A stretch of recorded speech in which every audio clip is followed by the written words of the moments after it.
An oblong hull with sloped armor plates, a drop-shaped turret, and a long-barreled gun. You're looking at the tank design revolution that might have happened in the United States in the 1950s. The T95 prototype family was used to test a wide range of unconventional and sometimes even breakthrough solutions. By that time, some traits of the future MBTs were already clearly defined, but the tanks of the T95 series strayed away from that path.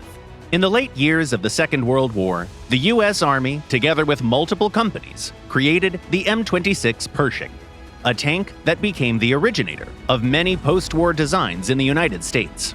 It lasted quite a few years in service before giving way to the Patton tank. The M48 was a very good machine, but it was clearly inferior to the Soviet mass-produced T-54.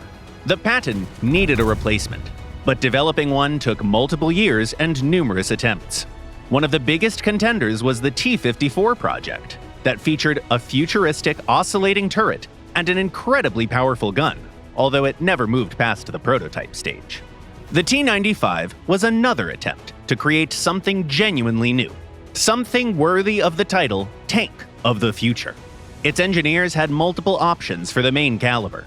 According to the plan, the tank could be fitted with 90, 105, and 120mm guns, as well as a gun launcher.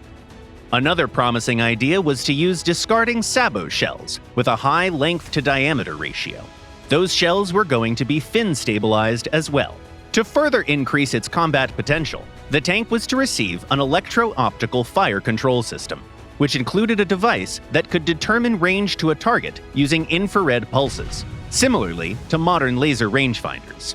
The FCS could also account for the parallax effect and target movement. Basically, the only thing that the T-95 variants shared was the platform, a hull with sloped armor plates. They had all kinds of turrets, including one from the Chieftain MBT, which was still in development at the time. The engineering team also had some ambitious ideas for the chassis at various stages of development, including a hydro-pneumatic suspension and a gas turbine engine with 1,000 horsepower. The T-95 family looked simply fantastic on paper, but as it often happens, reality was much less exciting. Only a handful of prototypes were actually built, including the E1 version with a smoothbore 90mm cannon, an engine with slightly more than 500 horsepower, and a simplified fire control system.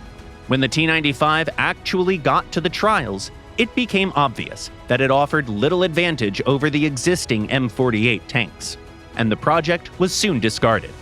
And while the T-95 found itself on the sidelines of history, the fruit of the engineering labor that went into it found good use. The turrets of some of the prototypes were used on the mass-produced M60 tanks, while experience from the tank's development helped create much more advanced vehicles in the future.